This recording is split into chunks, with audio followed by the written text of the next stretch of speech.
Witamy. Jesteśmy Ukraińcami. Felix i Jewchen. To nasz podcast o historii.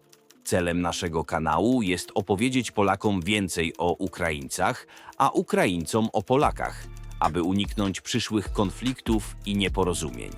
Miłego oglądania. I może być tak, że Łukaszenka jutro zdechnie, czego mu szczerze życzę, bo no, jak wielu Ukraińców go kochało, tych gospodarnych chłopów. Kochało, nie ma co kłamać, do 2014 roku. Nie kłamie, tak. Wielu ludzi. Którzy- No znowu, no wszyscy powiedzą, że uogólniasz, nie? Ale tam na przykład moi rodzice, przyjaciele moich rodziców, Różne skufy. różne właśnie skufy. Białoruś, porządek, spokojnie, pokojowo, stabilnie. No niby tak zawsze. Dobre drogi, czysto, schludnie. Nabiał smaczny, kiełbasy dobre. Taki Charków w skali państwa, wiesz? Tak. Charków w skali państwa. Dobrze to zauważyłeś. Dobry przykład. Tak, bardzo czysto.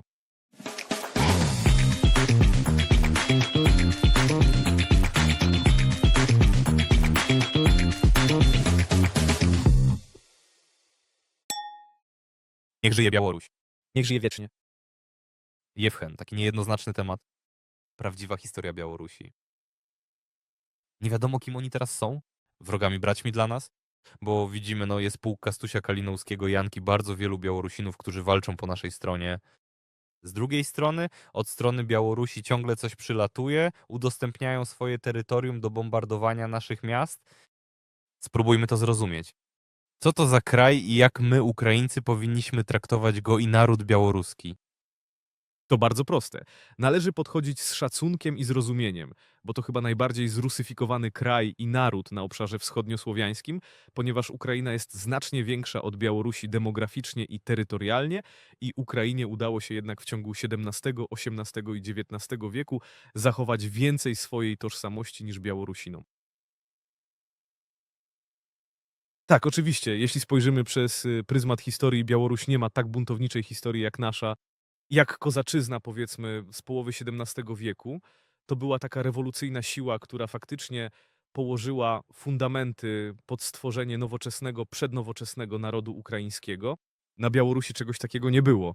Ale powiem tak Ukraińcom, którzy myślą, że Białorusini to samo co Rosjanie, to nieprawda, bo w XVI i XVII wieku nazywano nas nawet jedną nazwą Rusini, albo w liczbie mnogiej również Ruś, czyli kształtowaliśmy się w jednym takim rdzeniu.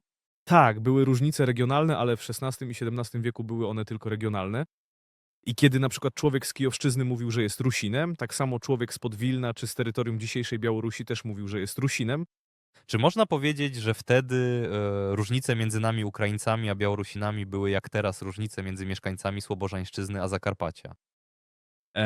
Powiem nawet, że jak między mieszkańcami Słobożańszczyzny, a prawdopodobnie bardziej nie mieszkańcami Zakarpacia, a powiedzmy jak z Podolanami, z Podola, tak? Oni są nawet bliżej, bo Zakarpacie jest jednak za górami i geograficznie i ma więcej kontaktów z Węgrami, tam Słowacją, z Rumunią na przykład, więc byliśmy jeszcze bliżej siebie. Bo spójrz, na terytorium Białorusi, na terenie miasta Wilno, które teraz nazywa się Wilniusem, były drukarnie. Były to drukarnie języka cerkiewnosłowiańskiego.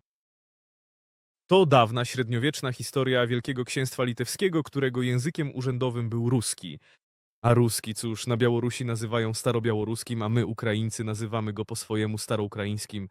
I teraz, kiedy powiedziałeś, no niejednoznacznie, rakiety nadlatują i tak dalej, chodzi o to, że Białoruś jest okupowana przez reżim Łukaszenki od 1994 roku.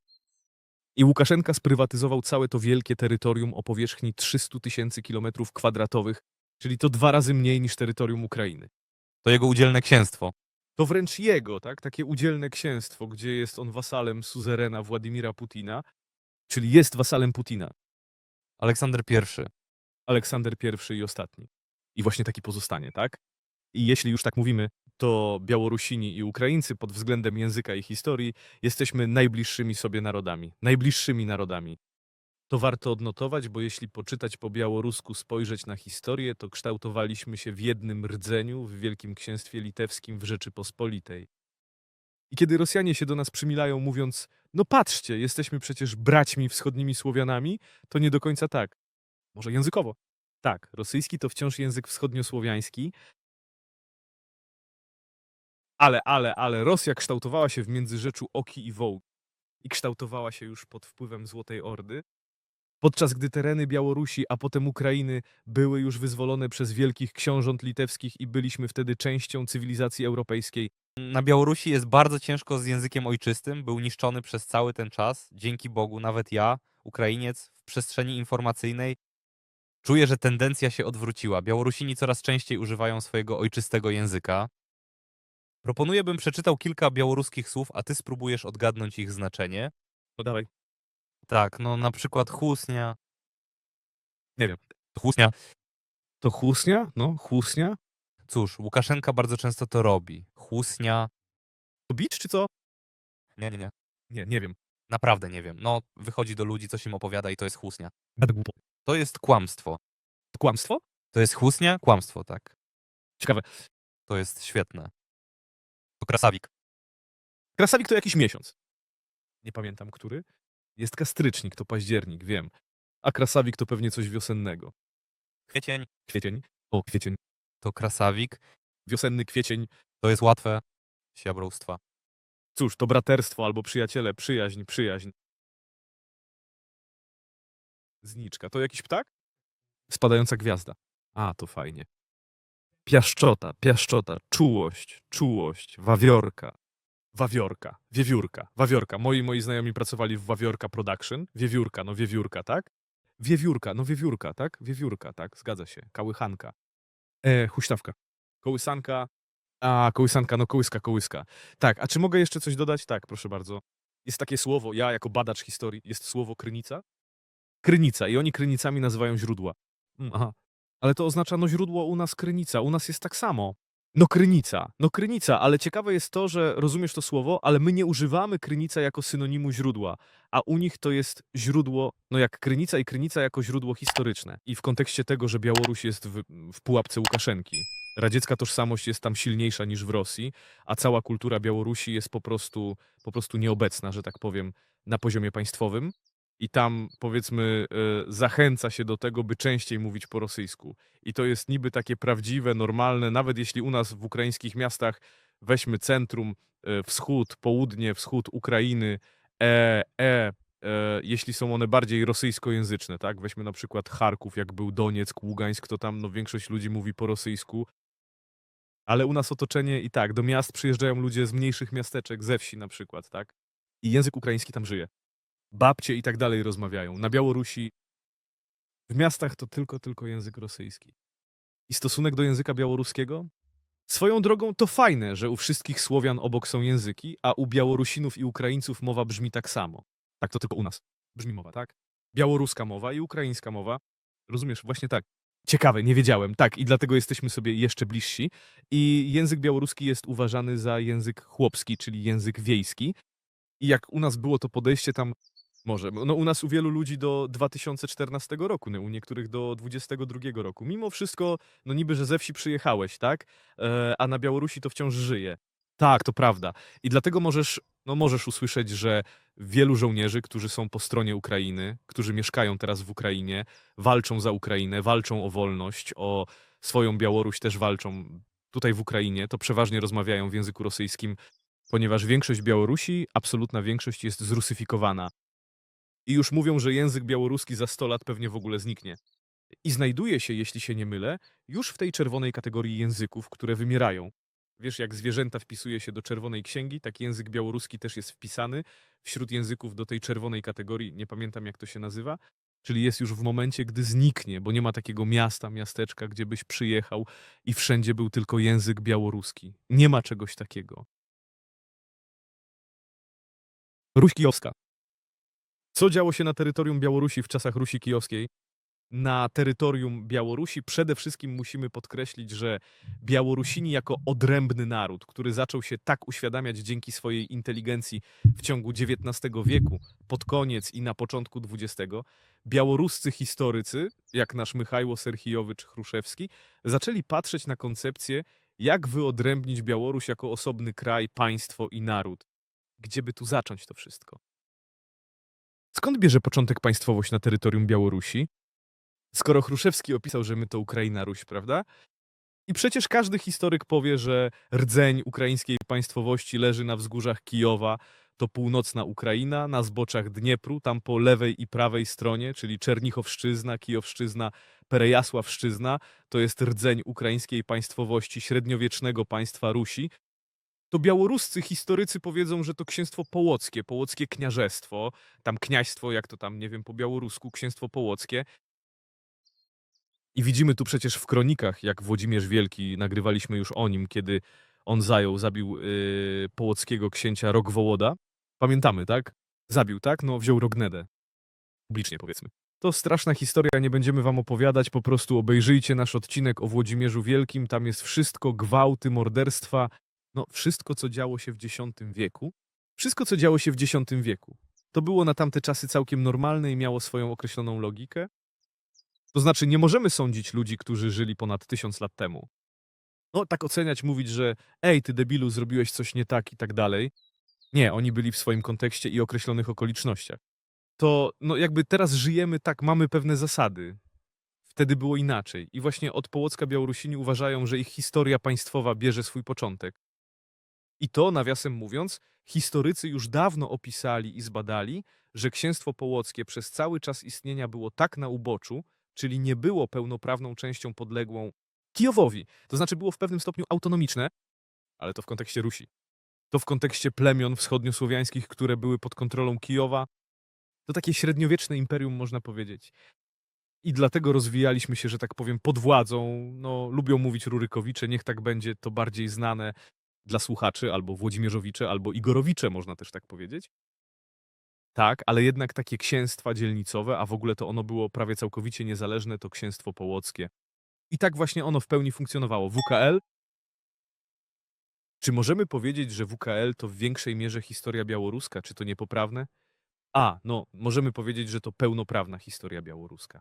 Bo nagrywaliśmy odcinek o WKL i sami Białorusini zasypali nas komentarzami, że no wiecie, nie zaglądajcie tak bardzo do naszej historii, oddajcie, to nasza historia. Historia WKL, Wielkiego Księstwa Litewskiego, była przemilczana. No jak przemilczana, nie kładziono na nią nacisku w historii Białorusi, bo historię Białorusi pisali nie Białorusini, kiedy nastąpiły rozbiory Rzeczypospolitej i armia rosyjska wkroczyła właśnie na tereny dzisiejszej Białorusi, a wtedy były to tereny WKL, Wielkiego Księstwa Litewskiego właśnie w składzie Rzeczypospolitej, to w 90% właśnie WKL to Białoruś w tamtym czasie, bo Ukraina już wtedy była częścią korony polskiej, tak, a potem została odłączona i to była hetmańszczyzna na lewym brzegu, na prawym została zniesiona. I oni już, kiedy weszli Rosjanie, co zrobili, jak to oni lubią? Zaprzeczyli faktowi istnienia narodu, który się tam formował i powiedzieli, że ten oto rosyjski naród, który tu żyje, cierpiał z powodu zniewolenia przez Polaków, łaciński Zachód, tych katolików i tak dalej. I zaczęli burzyć świątynie, przebudowywać je, a Białorusini przeważnie wtedy byli grekokatolikami, unitami, tak jak na zachodzie Ukrainy. Bo tam Unia była bardziej przyjęta niż na terenach Ukrainy, bo na terenach Ukrainy była kozaczyzna, która mogła dać, powiedzmy, wsparcie cerkwi prawosławnej. I od tego momentu WKL, kiedy historycy pisali rosyjscy, carscy, zawsze wspominali o tym jako o czymś obcym, czymś wrogim. I to wykorzeniano. I dlatego nawet teraz Białorusini w swej masie przez Związek Radziecki też nie uświadamiają sobie i nie rozumieją, że WKL to ich historia. Traktują to jako, no jakby to powiedzieć, coś nie naszego. Że byli tu Litwini, panowali i to nie jest nasze. No i zrozumiałe, bo oni pewnie czują, że w tej historii jest no, zasiane ziarno białoruskiego nacjonalizmu. Jeśli zaczną... Rosjanie? No tak, jeśli oczywiście będą drążyć ten temat, przywrócą na przykład biało-czerwono-białą flagę BCB, będą wspominać o WKL, o jakichś książętach, to z tego samo przez się rozumie się, że Białorusini zechcą dowiedzieć się więcej o sobie, uczyć się języka, kultury, a co za tym idzie? Chęć odłączenia się od Rosji. A oczywiste, że Białorusini są bardzo mocno związani z Europą, bo spójrzcie na zdjęcia Brześcia, to absolutnie europejskie miasto. Po prostu intuicyjnie, no i znowu te wszystkie Grodno, bardziej Grodno, jeśli popatrzeć. słynni białoruscy znajomi. Dla mnie to był szok, kiedy opowiadali, że na weekend jedziemy typu do krajów bałtyckich albo skandynawskich. Oczywiście, no mają tam bliżej, dla nich to absolutnie norma. Okej, pojechać do Szwecji na weekend, taki do Szwecji na weekend, a Wilno w ogóle typu, no, uważa się jakby rzut beretem, a Wilno jeszcze bliżej białoruskiej granicy, więc typu jeździć do Wilna to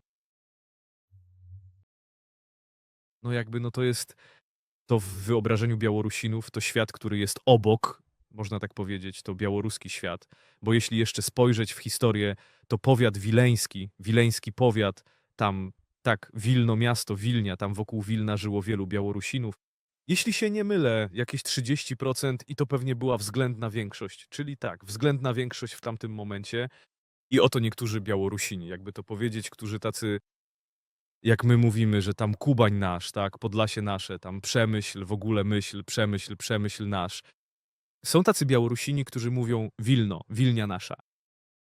Tak, bo to przecież była stolica WKL. Przez długi czas byli tam Białorusini, ale w tamtym momencie była to tożsamość ruska, nasza wspólna. Litwini? Mówiłeś też, że nazywali siebie Tak, Litwinami. Tak, tak, wiek XIX. Obwód homelski, na terenach obwodu homelskiego, kiedy tam podróżowano, to połowa lub druga połowa XIX wieku, prowadził tam badania, nie pamiętam nazwiska tego etnografa, i pytał miejscowych ludzi, a oni mówili, no my jesteśmy niby wiary ruskiej, czyli wiary ruskiej, tak, jak to dawniej bywało, jak Bogdan Chmielnicki mówił wiary ruskiej, no więc, a sami nazywamy się Litwinami. I stąd biorą się nazwiska takie no jak Litwinienko, Litwiniuk na przykład, no i jest też po prostu nazwisko Litwin. I jeśli wziąć słowo Litwin, to oznaczało ono przede wszystkim naród, Litwę, która przychodzi z ziem bałtyckich, to jest Litwa, ta elita książęca. Później ta nazwa przechodzi na ludność, która podlegała Wielkiemu Księciu Litewskiemu. Potem staje się to już samookreśleniem narodu. Ale w powiedzmy XVI i XVII wieku Litwa, Litwin to pojęcia bardziej polityczne, to był termin polityczny. Czyli na przykład Konstanty Ostrogski mógł powiedzieć, że jest Litwinem, bo żył w średniowiecznym państwie litewskim. Ale według lokalnej tożsamości był Rusinem i jeszcze Wołyniakiem, mieszkańcem Wołynia. No. Na Białorusi, podobnie jak na Ukrainie, obowiązywał system prawa magdeburskiego i samorządu terytorialnego, co włączało kraj w średniowieczną europejską przestrzeń prawną. Tak, tak. Europa kończyła się i obecnie kończy się na wschodnich granicach Białorusi i Ukrainy. Tam, gdzie dociera prawo magdeburskie. Tak, oczywiście nie mam tu na myśli Doniecka i Ługańska, które prawa magdeburskiego nie miały, bo to miasta z końca XVIII i XIX wieku. Ale jako państwa współczesna Ukraina i Białoruś to pełnoprawna część Europy. I dla ówczesnych Europejczyków, tam gdzie działał samorząd lokalny, bo prawo magdeburskie obowiązywało, przecież no na zachodzie obowiązywało, tam były inne prawa miejskie, bo jest tam prawo chełmińskie, zwane też prawem kulmskim, tak, tam na zachodzie było inaczej. Ale dla Europy Środkowo-Wschodniej Magdeburgia, prawo magdeburskie, oznacza europejski kontekst. Ponieważ wybierasz burmistrza, wójta, tak? Wybierasz ławników, wybierasz własną jurysdykcję, która cię sądzi nie według sądu królewskiego, lecz lokalnego. To oznacza samorządność miasta, że nie podlega ono królewskiej łasce, tej właśnie władzy. Może być i jest częścią królestwa, ale pozostaje autonomiczne. I miastem, a tak przy okazji są badania i co ciekawe, gdybyśmy żyli teraz, no powiedzmy w XVI wieku na terenach Europy Wschodniej, Ukrainy, Białorusi, powiedzmy w Wielkim Księstwie Litewskim, albo już w Rzeczypospolitej, to gdybyśmy byli szlachcicami, w naszym wyobrażeniu szlachcic to człowiek żyjący na ziemi, mający swój dwór. Może ty miałbyś dwór murowany, a ja miałbym drewniany. O, dziękuję, dziękuję. Tak, to znaczy tak, o, Dzięki, że czysto teoretycznie w XVIII wieku ja mam kamienną, a ty... drewnianą. Ale przecież, no wiesz, jesteśmy szlachtą, nosimy broń, mamy interesy, ziemię i tak dalej. I gdybyśmy pojechali do miasta, patrzylibyśmy na nie, jakby na mieszczan, jak na kogoś gorszego. Patrzylibyśmy na nich, że tak żyją w tym mieście, jeden obok drugiego, tak blisko. W kamiennej dżungli, tak? Dżungli, tak? Naprawdę tak o tym myślano. W tych kamiennych lub drewnianych, zatłoczonych dżunglach, no wiesz, za tymi murami, za tymi ścianami, oni się tam chronią. Tak patrzono na mieszkańców Lwowa. A we Lwowie na przykład byli Polacy, byli Żydzi, no Ormianie byli Włosi, byli Ukraińcy, Rusini i oni mieli nawet swoje własne administracje. Rozumiesz? I jeśli my patrzyliśmy na miasto, to miasto też patrzyło na wieś inaczej. Dla nich to też był zupełnie inny świat. I ta przepaść była większa niż nawet teraz między miastem a wsią. O wiele większa. Oni mieli handel z Zachodem, mieli edukację, a na wsi, cóż, był szlachcic, któremu chłopi odrabiali pańszczyznę, pracowali dla pana. Na Białorusi jest przecież wiele pięknych zamków. Od Skoro już wspomnieliśmy o zamkach, Znowu jako osoba, która studiuje historię i ją kocha, szanuje wszystkie narody świata, które istnieją. I no cóż, do Rosjan to się nie bardzo odnosi, ale oni też mają swoją historię, kiedy mówimy: o, oni nic nie mają, nic nie zbudowali. Od każdej reguły są wyjątki, Juwen. To normalne, tak?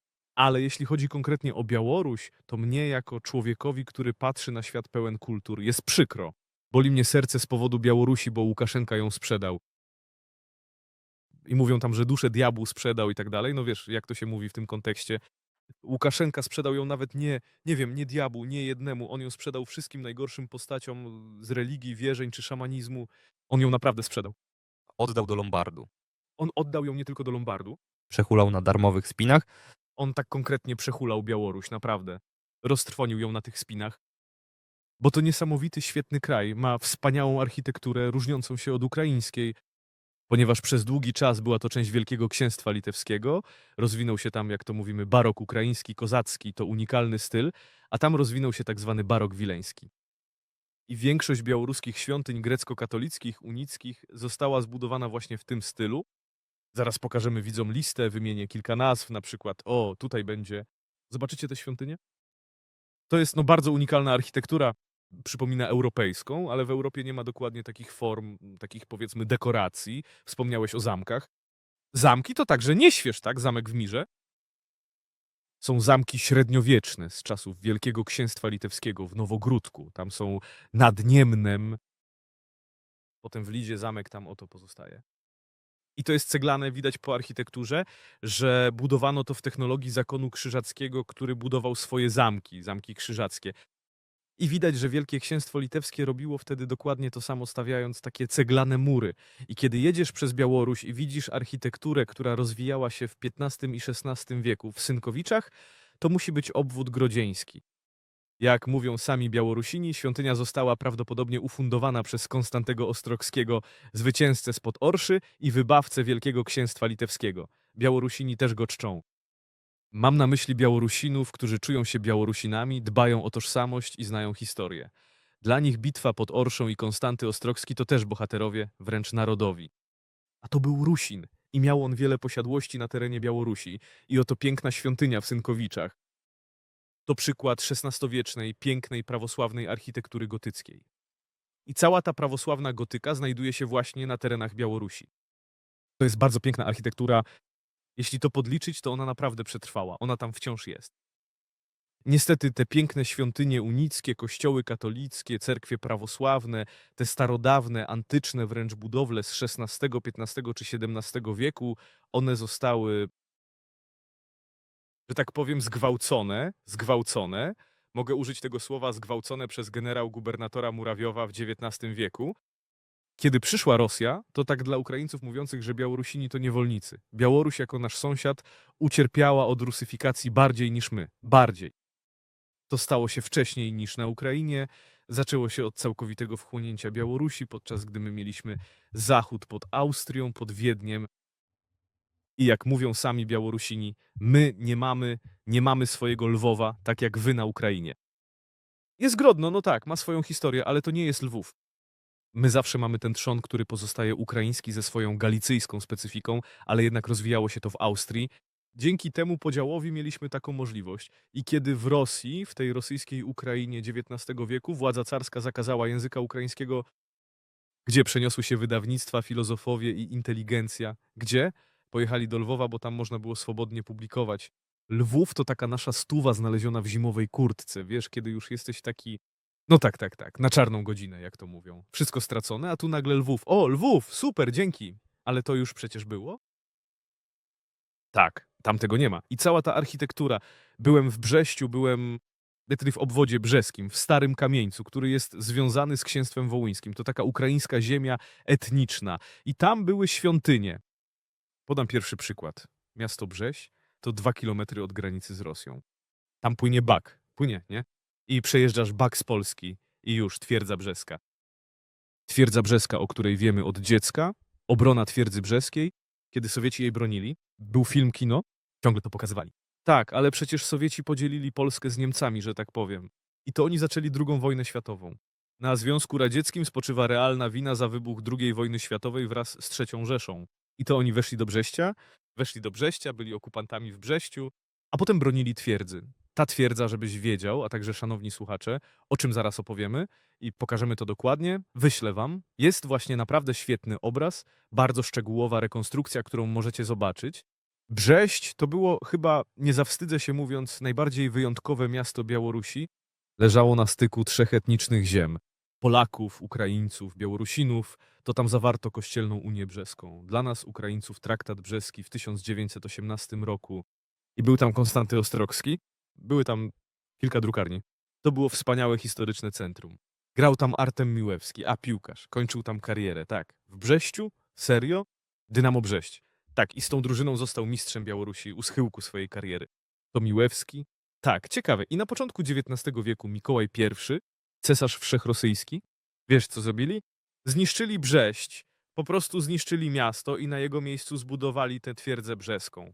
I kiedy ludzie idą do twierdzy brzeskiej, o, tam druga wojna, obrona przed Niemcami i tak dalej, na terenie tej fortecy było średniowieczne miasto, piękne średniowieczne miasto ze świątyniami, kościołami i tak dalej, zostało zniszczone, a świątynie, grekokatolickie kościoły, jak kościół Świętego Ducha w Mińsku ze wspaniałą gotycką, a potem barokową architekturą, przebudowano na charakterystyczną rosyjską cerkiew z XIX wieku.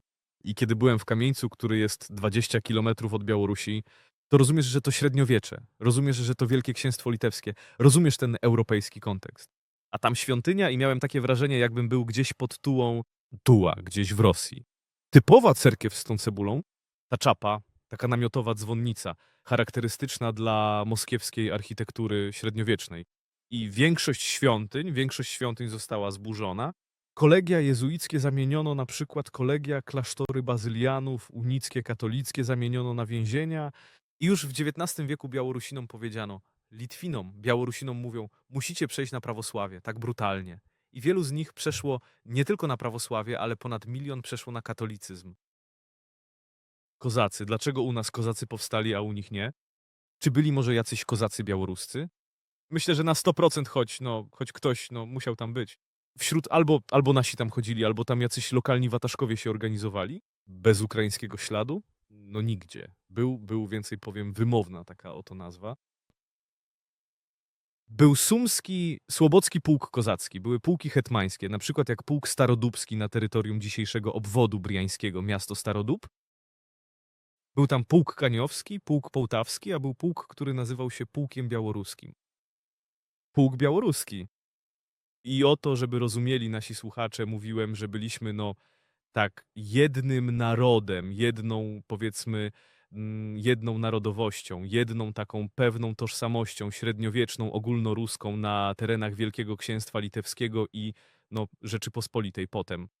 Ale rozeszliśmy się w różne strony, boki po Unii Lubelskiej 1569 roku, kiedy terytoria współczesnej Ukrainy przeszły do korony polskiej i prawie całkowicie odnosi się właśnie nasza północna granica z Białorusią i ich południowa z nami.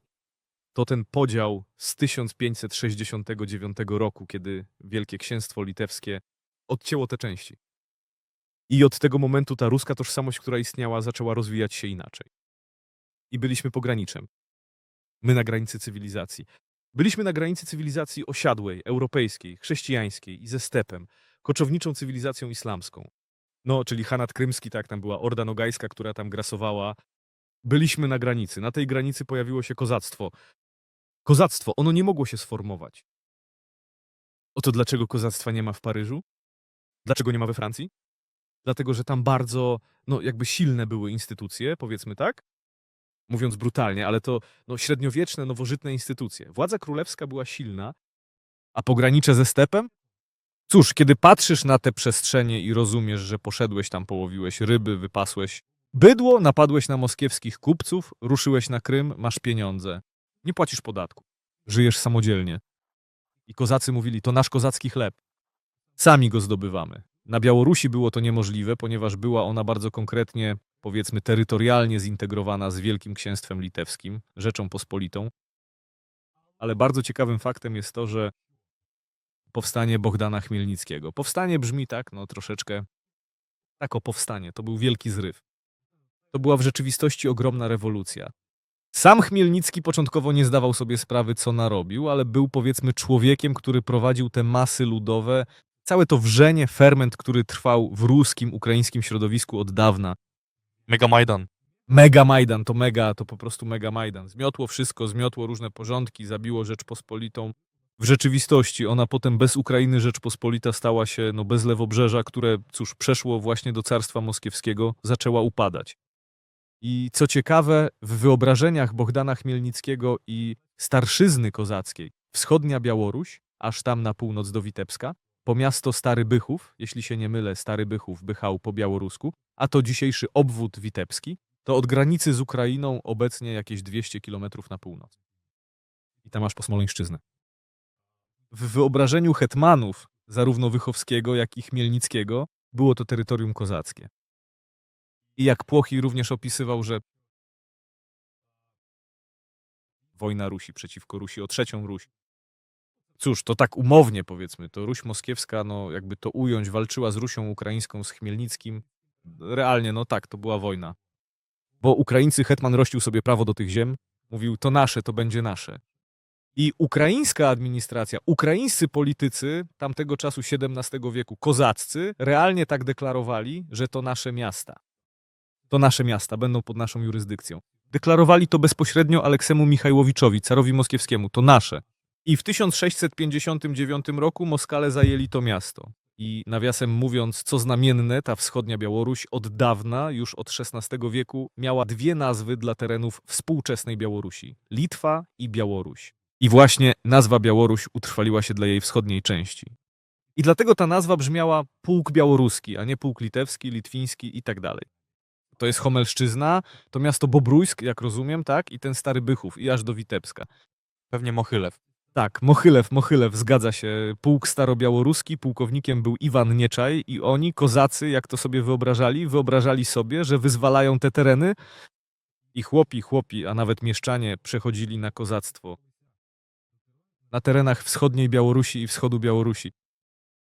I ten pułk białoruski był zasilany również przez mieszkańców wsi z tamtych okolic.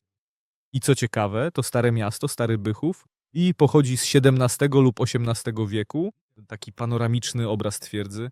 To cóż, też była taka świetna forteca, umocnione miasto, tam było nawet opisane, tam eklezja, czyli kościół, eklezja, tam unita unicka, eklezja i katolika, albo po prostu templum, świątynia się nazywa, a obok prawosławna napisane eklezja schismatica, czyli schizmatyków, tak, czyli czysto prawosławnych. I oto widać 3 świątynie i jeszcze synagoga była w tym mieście. I to miasto zajęli kozacy. Po co? Oni przez to miasto chcieli znaleźć wyjście do Europy, żeby handel szedł na północ. Ponieważ na terenach, powiedzmy, tam przez Rzeczpospolitą toczyła się wojna i wszystkie szlaki handlowe przez Królewiec, Gdańsk ustały. Na południu Hanat Krymski, Imperium Osmańskie, a przez Stary Bychów, przez Wielkie Księstwo Litewskie, tak oto można było dotrzeć do Europy, do portów i dlatego kozacy się tego trzymali. I kozaków wspierała miejscowa ludność, co znamienne. Chłopi oni uważali, że właśnie, cóż, chłopi, mieszczanie, a nawet szlachta. Bo kiedy weszli Moskale, co oni lubią robić? Wyżynać. I kozacy, tak, też czasem traktowali ich dość brutalnie, ale to XVII wiek. Ale jednak miejscowa ludność, mieszczanie, którzy też pisali tam do Bohdana Chmielnickiego, on tam wydawał uniwersały, Białorusini odnosili się nie tyle lojalnie, co z większym, powiedzmy, wsparciem do wojska kozackiego, kozackiej administracji, niż do moskiewskiej, która przyszła. Powiedz proszę, w którym momencie Białoruś dołączyła do Imperium Rosyjskiego czy do państwa moskiewskiego i czy od tego okresu do okresu Związku Radzieckiego był jakiś czas, kiedy Białoruś miała suwerenne państwo? Och, nie, cóż, było... Albo jakiś prototyp? Cóż, to trwało 6 miesięcy, to już tak z grubsza. U nas była Ukraińska Republika Ludowa, a była Białoruska Republika Ludowa, BRL. O BRL teraz mówimy, że wielu ludzi myśli, Białgorodzka Republika Ludowa. Nie, BRL to stara nazwa, jakby wcześniejsza niż Białgorodzka Republika Ludowa. To Białoruska Republika Ludowa, która przetrwała tam około 6 miesięcy, nieco dłużej. To 1918 rok. Jeśli weźmiemy od momentu, o którym mówiliśmy wcześniej, o powstaniu Chmielnickiego, w XVII wieku Białoruś to WKL, to terytorium Wielkiego Księstwa Litewskiego. 90% WKL to Białoruś. Te tereny największymi magnatami byli Sapiechowie, Radziwiłłowie, książęta Radziwiłłowie. Tak, to byli najwięksi tacy, jak u nas byli Ostrogscy, tak, tam Czartoryscy, którzy potem się spolonizowali, tak? Oni w Polsce już tak bardziej byli. To tam byli Radziwiłłowie i Sapiechowie. To byli tacy najwięksi magnaci. Pozostawała kultura Rzeczypospolitej z taką litewsko-białoruską, powiedzmy, pewną odrębnością. Ona tam trwała. I kiedy Imperium Rosyjskie dokonało rozbioru wraz z Austrią i Prusami i Rzeczpospolitą, to właśnie do Imperium Rosyjskiego trafiły dzisiejsze ziemie Białorusi. I nawet na Białorusi, tak jak oni sami tam mówią, wiesz, u nas Ukraińców jest wiele mitów o Katarzynie II, jaka to ona była dobra. Mogę wspomnieć o mieście Sumy, gdzie w naszych, powiedzmy, sumskich mitach jest ona opisywana jako taka pozytywna postać, tak? No Kaśka, są tam różne takie żarty na jej temat. Nazwy, które nadawała tym miastom. Tak, Ochtyrka, bo jak jechała, to była dziura w drodze. Worskła, bo jej monokl wpadł do wody, a woda była czysta. Cóż, to akurat mówią o Piotrze, że Piotr niby też tamtędy jechał. Tak, i to są takie durne, przepraszam. Białopole, Krasnopole. To niby jak jechała, To tam poczerwieniało, bo gryka tam rośnie. ale te nazwy istniały już przed carycą Katarzyną. To nie ona była taka mądra, przemądra. Swoją drogą, jeśli spojrzycie na autograf carycy Katarzyny II, to jak kura pazurem pisała ten autograf. A jeśli spojrzycie na autografy hetmanów Ukrainy, którzy żyli 100 lat przed nią, weźmy Iwana Wychowskiego, Filipa Orlika. Boże, to jest wspaniały, taki zamaszysty, barokowy, piękny autograf. To kozacki.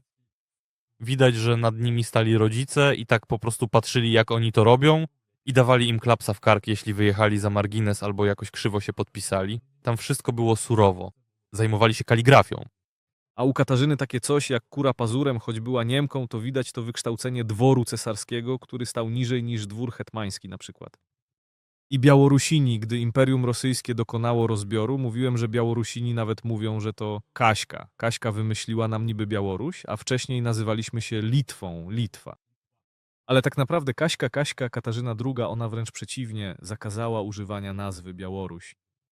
A nazwa Białoruś, która rozwija się od XVI wieku, nie wiadomo właściwie dlaczego akurat Białoruś. To znaczy nie ma opisu takiej konkretnej wersji, dlaczego Białoruś. I ten termin pochodzi z Zachodu. Pojawia się po raz pierwszy w źródłach z Europy Zachodniej, środkowo-zachodniej, ale to właśnie Katarzyna zakazała tej nazwy i nazwano to krajem północno-zachodnim. A my Ukraińcy to kraj południowo-zachodni, Ruś południowo-zachodnia. A Białoruś to Ruś północno-zachodnia. W rzeczywistości to my jesteśmy tą Rusią, Ukraina i Białoruś, a tamci to po prostu, jakby to ująć, złodzieje, jak lubili pisać w swoich carskich dekretach, złodziej Bogdaszka i Iwaszka i tak dalej, to oni są złodziejami. Tak, i oni zastąpili nazwę Białoruś krajem północno-zachodnim. Rosji, myślnik, powiedzmy Rusi, tak jak oni to rozumieli. To jest tak bezosobowe. Oczywiście. I ta historia z rusyfikacją, tak jak u nas na Ukrainie, ale na Białorusi jest ona silniejsza, intensywniejsza, bo obszar terytorium jest mniejszy i ludności jest mniej. I ona, no cóż, prawie udało im się zniszczyć tę białoruską narodowość, która się rozwijała. Bo chłopi nie mogliby stworzyć własnego narodu bez inteligencji, bez świadomej inteligencji. Nawet jeśli ona, tak jak w przypadku Białorusi, jest okatolicyzowana, no Litwini też byli okatolicyzowani, podobnie jak nasza szlachta na zachodzie Ukrainy, przeważnie okatolicyzowana, a ściślej mówiąc spolonizowana. To był naturalny proces.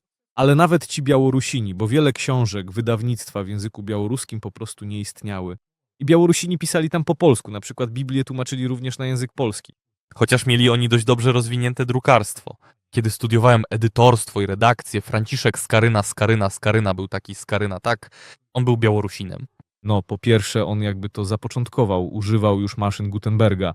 To koniec XV wieku, kiedy Niemiec Gutenberg jakby wynalazł Maszynę drukarską. pierwszą maszynę drukarską, taki warsztat, tak. I Franciszek Skaryna właśnie od niego zaczął.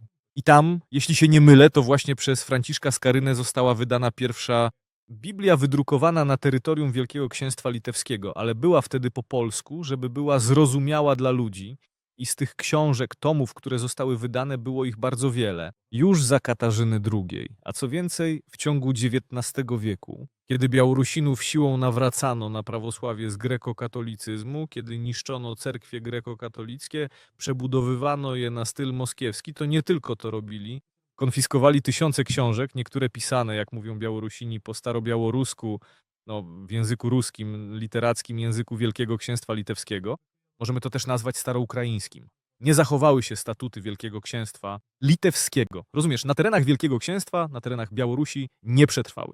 Biblie wydrukowane tam przez Franciszka Skarynę, wydawnictwa. Rosja je konfiskowała, paliła albo wywoziła do siebie, powiedzmy do Ermitażu w Petersburgu. I dlatego na ziemiach białoruskich jest tak ubogo, marnie. I na przykład wydań Franciszka Skaryny w Rosji znajduje się ponad 300. Na terytorium współczesnej Białorusi jest ich 26. No, wiesz, rozumiesz, to jest właśnie historia Białorusi. Ona jest w Rosji. A ile historii Białorusi zostało zniszczone? Piśmienniczej historii Białorusi. Nawet teraz nie jesteśmy w stanie pojąć tych faktów. I kiedy powiedziano Białorusinom, że nie są narodem, nie są nacją i tylko dzięki Leninowi powstała Białoruska Socjalistyczna Republika Radziecka. Pamiętacie, z Ukraińcami to nie przeszło, bo Ukraina jest wielka, terytorialnie większa. Nie udało się jej w pełni zrusyfikować. Ukraina ma te swoje pogranicza, wiesz, ten step, kozactwo, które... Cóż, trzeba też przyznać, że stwierdzenie, że się nie udało, też nie do końca można tak powiedzieć, że się nie udało. Nie udało się. No, ja powiem, że się nie udało. Nie udało się tego zrobić do końca. No tak, nie do końca, ale przecież widzimy ten wpływ na sobie. No widzisz, dobrze to ująłeś. Wpływ. Wpływ to nie sukces. To znaczy, no... Tak, właśnie mówię. Ostateczny cel nie został osiągnięty, jasne, ale i tak trzeba przyznać, że narobili tu sporo o rany. Pytanie pomocnicze. Mamy Banderę, mamy Konowalca, mamy mnóstwo różnych postaci historycznych, literackich czy naukowych. Czy na Białorusi jest coś podobnego? Jakiś ich własny Bandera, ideolog, ich pisarz, narodowiec, coś w tym stylu? Czy wszystko wypalono do korzeni? Kastuś Kalinowski, kim on jest? Przede wszystkim tak. Odpowiem o Kastusiu Kalinowskim. Ale no, po pierwsze, jeśli weźmiemy Dmytra Doncowa, nacjonalizm, tak, o którym nagrywaliśmy, Jewchena Konowalca, Ukraińską Powstańczą Armię, to trzeba zrozumieć, że Białorusini, kultura białoruska w tamtym czasie przetrwała wyłącznie na wsiach. Tylko na wsiach. Podczas gdy na Ukrainie trwała też w miastach, czasem marginalnie, w sensie stłamszona, ale te 10 czy 20% ludzi, a 20 to już sporo. W wielu miastach to był świetny wynik, bo w Charkowie pod koniec XIX wieku język małorosyjski wtedy zadeklarowało około 24%. W Lwowie było 18% ukraińskiego. Tam wtedy grekokatolicy, więc w Austrii było inaczej. A na Białorusi to była Rosja albo miasta były żydowskie. Cóż, taki Brześć był w połowie miastem żydowskim. U nas na Ukrainie też było wiele takich miast, gdzie było ponad 50% ludności żydowskiej i dlatego kultura białoruska ostała się na wsi.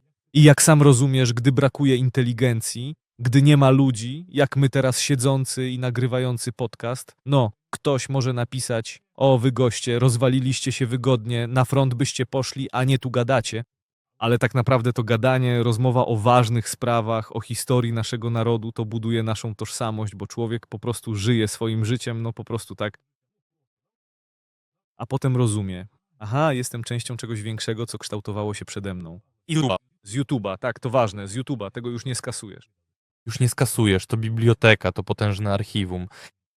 A wtedy rozumiesz, nie ma YouTube'a, XIX wiek, nie wszyscy piśmienni, nie każdy ma to podstawowe wykształcenie, nie umieją pisać ani czytać. I na inteligencji spoczywa ciężar tworzenia narodu. Co robi inteligencja? Jesteśmy spolonizowani, jak na przykład na Białorusi była inteligencja, albo zrusyfikowani. I oni też patrzą na wieś, tak jak nasza inteligencja. Patrzą: oto prawdziwa Białoruś, prawdziwa Ukraina. Oto chłopi, nawet nieświadomie, żyjąc po prostu tak, jak ich ojcowie i pradziadowie, zachowują tę kulturę, która żyje tam od wieków. A wtedy mieszczanin inteligent, który bywał na uniwersytetach, mówi po rosyjsku czy polsku, stwierdza: więc to jesteśmy my, to są nasze korzenie. I dlatego wyciągają ze wsi ręczniki, wyciągają stroje narodowe, czyli wyciągają to wszystko ze wsi, a na wsi był to strój weselny, odświętny. Nawet chłopi nie zdawali sobie sprawy, jak ważne jest to dla inteligencji. Dlatego to ważne.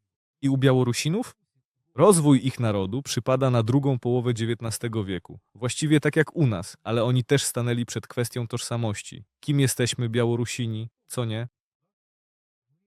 My Białorusini to spokojni ludzie. Ludzie, tak, to też się pod to wpisuje. Chociaż zwartymi, To jest hymn Białorusi. pierwszy hymn Berel, to wyjdziemy zwartymi szeregami. Świetny hymn. Możemy go nawet puścić. Niech nasz redaktor go tam wklei. Niech puści go na jakieś 15 sekund. Zwartymi szeregami, jak to tam szło, tak? Wyjdziemy zwartymi szeregami na wolne, ojczyste nasze przestrzenie. Niech wolność wiecznie będzie z nami, a przemocy stawimy opór.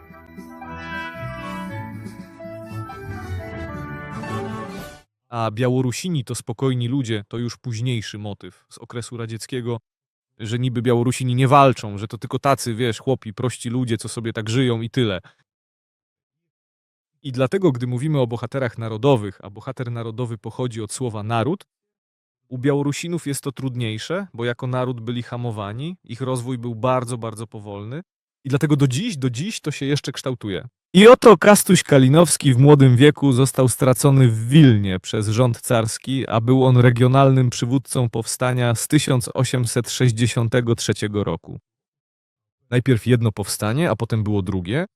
Najpierw to było powstanie polskiej szlachty, potem szlachta zrozumiała, że trzeba włączyć chłopów i chcieli przyciągnąć chłopów białoruskich, ukraińskich i tak dalej. I właśnie Kastuś Kalinowski, który pochodzi ze starej, zubożałej, można powiedzieć, szlacheckiej, białoruskiej rodziny rodu Kalinowskich, którzy byli nawet powiązani z Ukrainą, z Kijowszczyzną, jeśli się nie mylę, tam gdzieś sięgają ich korzenie. I on był regionalnym, że tak powiem, przywódcą tego powstania w kontekście 1863 roku. I on był człowiekiem, który wraz ze swoją grupą, składającą się z zaangażowanych osób, wydał pierwszą w historii gazetę w języku białoruskim, zatytułowaną Murzycką Prawdę. Murzycka prawda to, można powiedzieć, męska prawda, ale murzycka w tym kontekście rozumiana jest również jako prawda chłopska. Bo murzycy to chłopi, Murzycka Prawda to świetna nazwa dla jakiegoś podcastu. gdzie siedzą chłopy i omawiają recenzję wódeczki. Męskie sprawy. Skówska Prawda. Skówska prawda, tak. I Kastuś Kalinowski za udział w powstaniu został stracony. I Kastuś Kalinowski jest bohaterem narodowym Białorusi, ale oczywiście nie w kontekście, Dzisiejszej koniunktury. nie, on w kontekście dzisiejszym, tak. I Kalinowski, pułk Kalinowskiego. Tak. Mam na myśli dzisiejszą koniunkturę państwa Białoruś. To państwa, Białoruś. No to oczywiste, że Łukaszenka nie stawia pomników. oni tworzą fikcję, po prostu fikcję. No niby tak to wygląda, ale nie. I teraz przeczytam słowa Konstantego Kalinowskiego, które napisał przed swoją egzekucją w Wilnie. I on to rozumiał.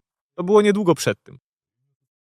I tutaj napisał to do narodu białoruskiego. List spod szubienicy. Bracia moi, chłopi rodzeni, spod szubienicy moskiewskiej przychodzi mi do was pisać. I może po raz ostatni. Gorzko opuszczać ziemię, rodzoną i ciebie, drogi mój narodzie. Wybaczcie, Białorusini, jeśli nie idealnie, ale chcę to przeczytać autentycznie. Piersi zajęczą, zaboli serce, lecz nie żal zginąć za twoją prawdę. Nie ma, bracia, większego szczęścia na tym świecie, jak gdy człowiek w głowie ma rozum i naukę. Lecz jak dzień z nocą nie chodzą razem, tak nie idzie w parze nauka prawdziwa z niewolą moskiewską. Dopóki ona u nas będzie, nic nie będziemy mieli, ani prawdy, ani bogactwa, ani żadnej nauki. Tylko nami jak bydłem obracać będą nie ku dobru, lecz ku zgubie naszej. Bo ja ci spod szubienicy mówię, narodzie, że wtedy tylko zaczniesz żyć szczęśliwie, gdy nad tobą Moskala już nie będzie. Twój sługa Jaśko, gospodarz spod Wilna. I on o tym pisze, że nie będzie prawdy, nie będzie nauki, nie będzie żadnego bogactwa, dopóki będzie tu Moskal. I nie będzie, dopóki Moskal będzie nad tobą, żadnej prawdy, wiary i tak dalej. To jest połowa XIX wieku, dlatego jest on bohaterem narodowym. Nawet te słowa są, wiesz, wręcz prorocze. Był młody, gdy go stracili na szubienicy. Myślał, że może pisze to dla was, mój narodzie. Że serce tak bije, tak najlepiej na świecie żyć na własnej ziemi, pisze do was spod szubienicy, bo może to ostatni raz, kiedy do was pisze, tak? Cóż za siła idei, co za potężna postać. To przecież 160 lat temu, a dziś jego imieniem nazywa się pułk wojskowy, w którym odważni ludzie walczą. O to, co on wtedy napisał. Tak, takich ludzi było znacznie więcej. Po prostu wielu nie mogło pisać. Nie mieli dostępu do gazet czy czasopism, gdzie mogliby, wiesz, nie było kanałów, by przekazać informacje o tym, co myślą. Teraz mamy taką możliwość dzięki YouTube. Nagraliśmy ten podcast. Gdybyśmy żyli 100 lat temu, pewnie nie byłoby nas stać na własną gazetę czy coś w tym stylu. W podcaście jest to zupełnie inaczej. Możemy porozmawiać o bardzo wielu rzeczach. I właśnie Kalinowski był tym, który potrafił to wykrzyczeć. I rozumiesz, on już, jakby to ująć, radzi sobie. On odpowiedzialnie podchodzi do swojego życia. I co mogę powiedzieć? Te słowa, one mnie inspirują. Przeczytałem, że tak, nie mam zbyt dobrego białoruskiego akcentu, ale kiedy Białorusin to może przeczytać autentycznie, zrozumiesz, że to jest nam bardzo bliskie, to ta sama historia, ten sam wróg. I dlatego Białoruś to tak naprawdę bardzo bratni nam kraj, ale państwo, które teraz istnieje przez Łukaszenkę, jest wrogie. To wróg jako państwo. Łukaszenka to białoruski smok. Tu, Jak mówiłeś wcześniej, smok, tak? Smok. tam, to nie smok. To jest, ja nie wiem, on sprzedał Białoruś. Powiedz mi tylko jedno. Jak myślisz, czy Białoruś ma szansę wyrwać się z tych kolejn? Bo powiedziałeś tak, że albo zniknie najprawdopodobniej taki naród, albo coś się uformuje. No i jak myślisz, są szanse? To są takie pewne, To już, no rozumiem, że to historiozofia, wiadomo, że trudno to wyliczyć, ale tak czysto według twojej opinii. to dwóch skufów. No, my jeszcze młodzi jesteśmy, oczywiście, tacy siedzą, no i myślą, czy będzie Białoruś, czy nie będzie Białorusi i tak dalej. Słuchaj. No, po pierwsze, przyszłość jest dla nas zakryta, więc to tylko taka prognoza, jakby palcem po niebie pisać na przykład, no i pokazać jakąś tam gwiazdkę. Można tylko prognozować, czyli jakby wygenerować to, co może się stać. Ale historia, no, może się potoczyć w przyszłości zupełnie inaczej. I może być tak, że Łukaszenka jutro zdechnie, czego mu szczerze życzę, bo jak wielu Ukraińców go kochało, tych takich gospodarnych chłopów, kochało go, Tak kochało. Nie ma co kłamać, do 2014 roku, nie kłamie tak, no znowu wszyscy powiedzą, że uogólniasz. Nie. no ale tam na przykład szanowali go. Moi tam rodzice, tam znajomi moich rodziców, To różne skufy. właśnie różne skufy. Białoruś porządnie, spokojnie, Pokojowo ta. stabilnie. No wiesz, tak zawsze od dobre drogi, czysto, schludnie, nabiał smaczny, wędliny naprawdę dobre. Taki Charków w skali całego państwa, wiesz? Tak, tak. Tak, Charków w skali państwa. To dobre, dobrze to tak zauważyłeś. Dobry przykład. Tak bardzo czysto. Tak, są swoje niuanse, oczywiście, ale czysto schludnie. Tam wiesz, tam Łukaszenka swoich trzyma. Tak mocno w tych swoich stalowych, kurde, rękawicach takich trzyma, o. Ale Łukaszenka to trzyma. I on dawał, powiedzmy, spokój, pokój i tak dalej. Ale białoruska kultura nie, bo on ma wsparcie z Moskwy, a Moskwa, no, nigdy nie chce żadnej narodowej kultury. Czy jest szansa? Ja bym to ujął tak, że szansa zawsze jest. No, szansa zawsze jest, nawet w trudnych sytuacjach. A ile jeszcze będzie żył Łukaszenka, tyle jeszcze białoruska kultura będzie, no jakby to powiedzieć, zabijana. I to nawet wpływa na Białoruś, współczesna wojna Rosji przeciwko Ukrainie, ponieważ Białoruś jest w nią zaangażowana. I Łukaszenka stawał się coraz bardziej wasalem, a nawet już nie wasalem, lecz sługą Putina. To znaczy nie jest już tak autonomiczny, jak był przed 2022 rokiem. To jest przyczółek. I myślę, że nawet Łukaszenka nie bardzo chciał, żeby z jego strony leciały rakiety. W końcu to Ukraina ma tam jakieś korzenie, no i nazwisko Łukaszenka jest ukraińskie. No i jest wasalem, sługą Putina. Po prostu nie jest już nawet takim autonomicznym wasalem. I to jest złe. I żeby utrzymać swoją władzę, Łukaszenka wymyślił już tam prawa, podpisali, że można rozstrzeliwać demonstrantów, że nie będzie sądzony, jeśli przyjdzie nowa władza i tak dalej, że wszystko zostaje przy nim, własność prywatna i tak dalej. Widać, że on się boi, rozumie, że jest już stary i jeszcze z 10 lat, powiedzmy, no niech jeszcze z 15-20 lat pożyje. Boi się o swoje życie i o swoich bliskich, o swój klan. I dlatego jego osobiste, egoistyczne, powiedzmy, te cele są znacznie ważniejsze niż narodowe, konkretnie narodu białoruskiego. Czy jest szansa? Zapytałbym o to Białorusinów, którzy walczą przeciwko Rosji w szeregach sił zbrojnych Ukrainy, którzy mają swoje pułki, jak pułk Kalinowskiego, którzy tu są. Ciekawie byłoby nawet porozmawiać z tymi ludźmi.